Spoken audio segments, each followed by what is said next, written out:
다음 페이지를 좀 볼까요? 일단은 언어 논리부터 좀 설명을 좀 해주실까요?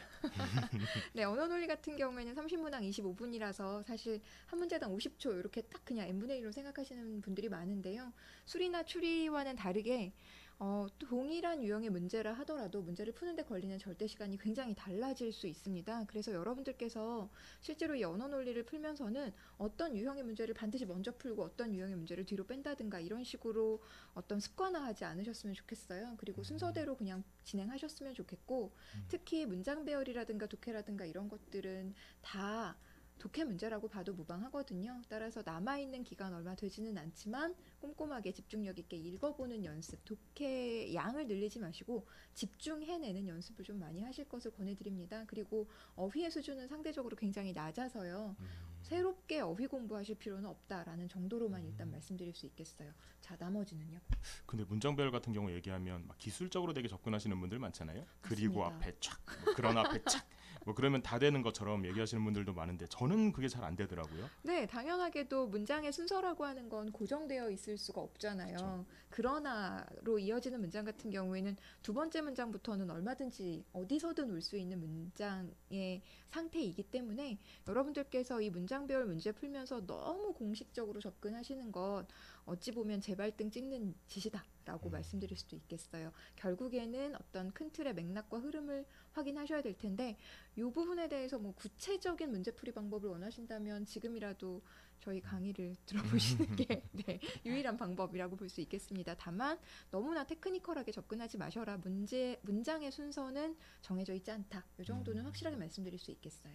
치부하는 지민님이 네, 순서대로 풀어야 되는구나 이렇게 말씀하시는데 네네, 앞에서부터 순서대로 푸는 게 가장 좋기는 하겠죠. 네, 그렇습니다. 그렇다고 해서 앞에 있는 어려운 문제를 계속 붙잡고 있는 거는 또 안 좋겠죠. 어휘 같은 경우에는 뭐 모르는 단어가 나오면 오래 들고 있는다고 뜻이 생각나는 게 아니니까 뭐그 부분에 있어서는 여러분들께서 크게 매달려 계실 필요가 없겠지만 저는 사실 문제 푸는 순서를 그냥 순서대로 하셔라라고 하는 것이 여러분들이 그 문제를 몰라서 틀리는 경우보다 시간에 대한 압박 때문에 손해를 보는 경우가 훨씬 더 많은 것 같아서 그래서 여러분들께서 차분한 마음을 일단 가지셔라. 그게 본인의 능력을 최대치로 발현할 수 있는 방법이다라고 말씀드리고 싶어요. 수리 논리 같은 경우는 앞에서 이제 질문하신 분께서 수리 논리가 CJ보다 어렵냐고 물어보셨는데요. 네네. 한 5만 배 어렵습니다. 이제 뭐 그렇게 말씀드리면 너무 이제 과장이긴 한데요. CJ가 워낙에 쉬운 거고요. 수리 네. 논리 같은 경우는 또 CJ에서 묻는 그 문제 유형이라고 하는 것이 상당히 단순한데 CJ 같은 경우는 네네네. 삼성 같은 경우는 그에 비해서는 좀 복합적으로 묻는 게 많고 네. 같은 자료 해석이라고 하더라도 좀 더 덩어리가 크고 네. 그런 경우가 좀 많습니다. 여기 보면 이제 응용 계산 같은 경우는 약 5문항 75초라고 돼 있고 자료 해석은 95초라고 돼 있는데요. 네. 이런 시간들 같은 경우는 절대적인 시간이라기보다는 응용 계산이 조금 더 시간이 오래 걸리고 좀 더 적게 걸리고 자료 해석을 좀 더 자료 해석 시간을 좀 더 할애해야 된다. 뭐 이렇게 이제 좀 생각하시는 게 좋겠죠. 그리고 5만 배는 너무 이제 제가 그냥 얘기한 거고요. 저 완전 깜짝 놀랐잖아요. 지금 삼성 포기할 뻔했어요. 네. 네. 확실히 이제 그 체감상으로 확실히 어렵다. 그러니까 CJ가 워낙에 쉽다. 예, 아, 그렇게 이제 그래요? 말씀드리는 거라고 보시면 될 것 같아요.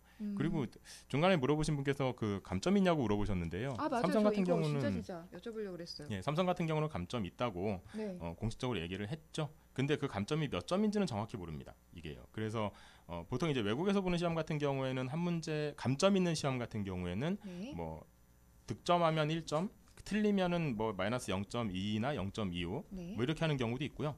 아니면은 어떤 기업 같은 경우는 그냥 뭐 득점 1, 틀리면 마이너스 1 이렇게 하는 경우도 있거든요. 근데 그거는 이제 정확한 자료가 없기 때문에 뭐라고 말씀드리기는 어렵지만 보통 일반적으로는 감점이 있다고 공식적으로 발표를 했기 때문에 모르는 문제, 아예 보지 못한 문제는 그냥 체크를 안 하시는 게 좋고요. 네. 한 2개 정도 남았다 선택지가 네네네. 그러면은 그 중에서는 이제 약간 기대값을 계산해서 뭐 선택해보는 것도 방법일 수는 있겠습니다. 아, 그러면 사실 오답 감점제를 명시하고 있기는 하지만 그 감점으로 인한 손해가 어느 정도인지는 확실하지 않다라는 네, 거군요. 맞습니다. 그러면 아예 생으로 찍어야 되는 문제 같은 경우에는 아예 차라리 손을 대지 마셔라. 그렇죠. 아, 사실 근데 언어 파트는 생으로 찍어야 되는 경우가 그렇게 많지 않거든요.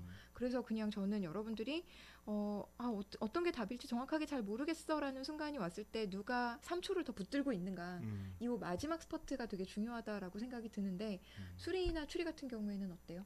수리도 그렇고 추리도 그렇고 좀 더 어떻게 보면은 아예 손을 못 대는 경우가 좀 더 있죠. 그렇죠. 저는 뭐 대부분 뭐 너무 시각적 싫어요. 사고도 마찬가지고요. 그런 경우에는 정말로 이 문제를 체크하지 않고 내시는 분들이 꽤 되고요. 네네. 그런데 약간 이제 삼성에서 특이한 점은 삼성은 공부되신 분들이 좀 많기 때문에 그 30문제를 다 체크하고 나가시는 분들도 꽤 많습니다만 보면은 우리가 그 모르는 문제를 체크 안 한다는 점이 상당히 생소하고 좀 낯설거든요. 그래서 그런 것들을 좀 잘 못하시는 경우가 있어서 막 찍어버리는 경우도 있는데 네. 되도록이면은 그렇게 하면 좀 불이익이 좀 더 크다는 점을 좀 생각해 주시는 게 좋겠어요. 그렇습니다. 네. 작은 책방에서님은 지금 언어를 읽다가 구렁텅이로 빠진다고 했는데 제발 바람직하지 않습니다. 그다음에 파주 남자님도 틀린 단어 고르는 거 항상 찍는 것 같다. 그렇죠. 단어 같은 경우에는 모르는 말이 나오면 그냥 바로 넘어가시는 게 맞습니다. 왜냐하면 어휘의 뜻은 뭐 오래 생각한다고 기억나는 게 아니어서요. 그러면 우리 추리 파트에 대해서도 네. 좀 말씀해 주세요. 저는 사실 이 추리가 처음에는 범인 잡는 건 줄 알았는데요. 그런 게 아니더라고요. 범인 잡는 것도 있죠.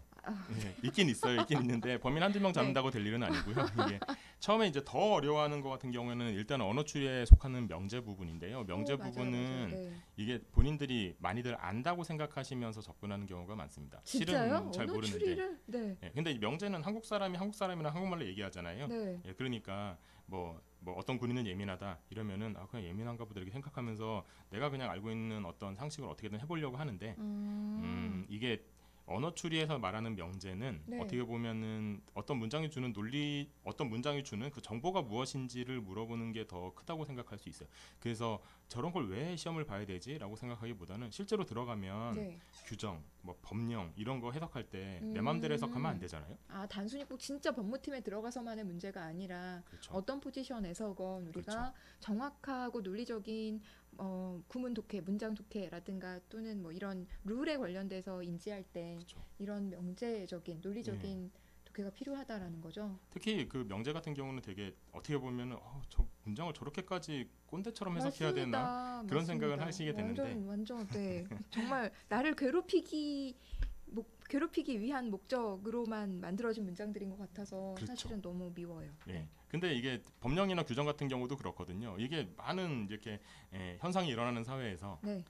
꼼꼼하게 이건 하지 마라, 이건 하지 마라라고 규정을 하려면 네네네. 그런 식의 조금 꼰대 같은 어떻게 보면 그런 해석이 필요한 부분이 있거든요. 그렇군요. 그렇기 때문에 명제 문제를 좀 공부를 하는 거고요. 근데 이제 또 간단하지만은 않은 게 군인이 예민하다 이러면 생각이 나잖아요. 군인이 예민한가 보다. 근데 염소가 책상이다 잃어버리면 난리 나는 거거든요. 염소가 왜 책상이지? 뭐 이렇게 책상은 하늘이다 이러면 이제 근데 그런 것들도 해석할 수 있는 능력들이 필요하죠. 그리고 단어 유추, 도형 추리, 도식 추리, 논리 추리는 쭉 이어지는데요. 단어 유추는 저거는 한 문제당 20초라고 돼 있는데 20초라는 시간도 아까운 정도의 시간일 수도 있어요. 그냥 그렇죠. 딱 어떤 관계를 그냥 물어보는 경우도 있는데 저 단어 유추 같은 경우는 약간 그런 거 있어요. 지난 상반기 때 나왔던 후기들을 좀 보면 강아지요. 그 강아지에 관한 얘기하고 박쥐에 관한 얘기가 되게 많았어요. 그러니까 뭐냐면 이제 사자성어를 내놓고 그 사자성어에 나오는 뭐 동물을 연상시켜봐라. 그 같은 경우는 이제 알면 맞추고 모르면 틀리는 거죠. 아까 그렇죠, 이제 그렇죠. 어휘와 마찬가지죠, 그렇죠? 그래서 사실상 어휘 문제네요. 그렇죠. 그래서 단어 유추는 다른 기업에서는 보통 저거 언어에 들어가 있죠. 근데 삼성 같은 경우는 맞습니다. 이쪽으로 좀 집어넣더라고요. 맞아요. 단어 유추가 CJ에서는 언어에 들어가 있고 그쵸. 그다음에 GSAT에서는 수리에 들어가 있어서 선생님께서 이제 강의하시기가 더 많은 능력을 요구받으시는 지점이죠. 그렇긴 하죠. 단어 유추는 그래서 이제 말씀하신 대로 조이님께서 말씀하신 대로 읽는 동시에 거의 풀어야죠. 그러니까 읽는 동시에 풀어야 된다기보다는 읽는 동시에 이걸 맞출 수 있는 건가 맞추지 못하는 건가를 바로 결정해서 답 내고 아니 모르겠으면 답 안 쓰고 그리고 이제 넘어가야 되는 거죠. 이따가 문제 풀이 시간 조금 있습니다. 좀 보고요. 그다음에 도형 추리, 도형 생긴 거 보는 건데요. 항상 똑같이 나옵니다. 3 곱하기 3 그 9칸의 도형이 이제 8개 들어가 있고 그중에 물음표 하나 있어가지고 그거 이제 맞추는 거고요. 도식 추리 같은 경우도 세문항이라고 되는데 한 세트예요. 그냥 도식이 하나가 있고 그 도식에 딸려 있는 문제가 3문제라고 보시면 됩니다. 논리 추론도 이게 다른 기업 같은 경우는 언어에 들어가는데 여기에는 또 삼성에 들어와 있죠. 그래서 정보 찾는 문제, 뭐 반박하는 문제, 그다음에 이제 뭐 논점 찾는 문제, 뭐 이렇게 이제 보시면 됩니다. 파주 남자님이 도형은 타고나야 되는 것 같다라고 하는데 저는 100% 동감합니다만 선생님도 그렇게 생각하시나요? 100% 동감하신다고 하니까 저도 거기에 맞춰 드리는데요. 사실 너무 절망스럽기는 해요. 근데 이제 당연히 문제 유형이라는 게 정해져 있는 경우에는 이건 노력으로 극복이 되거든요. 네. 얘 같은 경우에는. 그래서 간단한 유형들이 좀 있죠. 이렇게 나온다더라, 중복된다더라, 뭐 이걸 뺀다더라, 그냥 네. 개수다더라, 이런 유형들을 정리한 다음에 네. 그 다음에 화끈하게 이건 내가 풀 수 있는 거 없는 거를 결정하는 룰을 가지는 게 먼저 중요합니다. 작은 네. 책방님은 도식 추리 자신 있다라고 말씀하셨는데 부럽습니다. 네. 저처럼 뼈속까지 문과인 사람은 너무 추리 유형 너무 싫어요. 네. 네. 그다음에 더 싫은 거 네. 소개해 주세요. 시각적 사고죠. 네. 예. 이거 너무 너무 일단 유형들을 보면 전개도, 종이접기, 투상도, 회전, 조각모음, 블럭 결합 있는데요. 이 중에서 좀 미리 말씀드리자면 입체도형 회전, 조각모음, 네. 요 유형 같은 경우는 투상도도 좀 마찬가지인데요. 네. 한 문제당 이거는 다 공이 60초라고 좀 돼 있긴 한데 네, 네, 네. 제가 볼 때는 요 유형들은 60초는 맞는데요. 네. 어떤 문제는 운 좋으면 20초 안에 풀리고 어떤 선생님은 그런 거 문제는 아니에요? 아니요. 그 이제 같이 학생들이랑 보면 이게 네. 얘는 어디 있나요? 저보다 더 빨리 찾으시는 분들도 있어요. 아, 그래요? 숨은 그림 찾기 같은 느낌이 드는 게 좀 있거든요. 그럼 숨은 그림 찾기는 그 연습한다고 뭐 되거나 그러지는 않는 경우도 있잖아요. 예. 그렇기 때문에 얘 같은 경우는 빨리 보이시면 또 그날 그분이 이렇게 오실 때가 있습니다. 이렇게 머릿속으로 샥 오시면은 이쪽을 보라고 다 이렇게 가르쳐 주세요. 그러면은 이건 오른쪽 하단이구나 이렇게 보여주는 경우가 있는데 그런 경우는 이제 되게 빨리 풀리는 경우도 있죠. 근데 그렇지 않은 경우가 더 많긴 하고요, 실제로. 그런데 투상도가 입체도형 회전, 조각모음 같은 경우는 네. 얘네는 조금 팁이라고 할 만한 게 그렇게 많지는 않습니다. 그래서 네.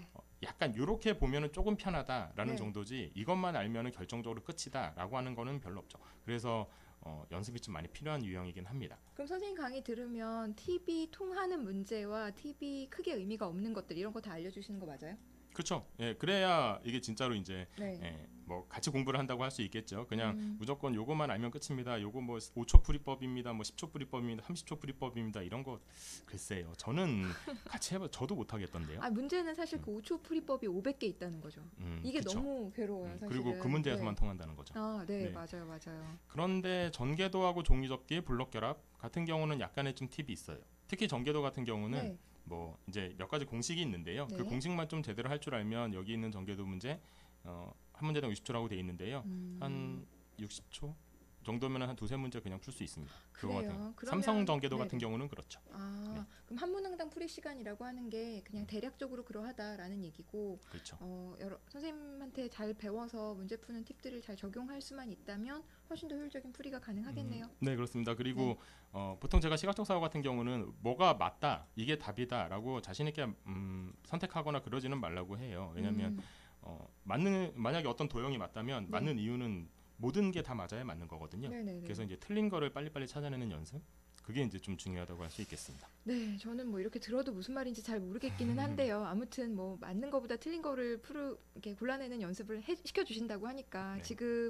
지금이라도 이 시각적 사고라든가 추리 파트에서 어려움을 겪고 계신 분들이라면 복쌤의 도움을 받아보실 것을 권해드리겠습니다.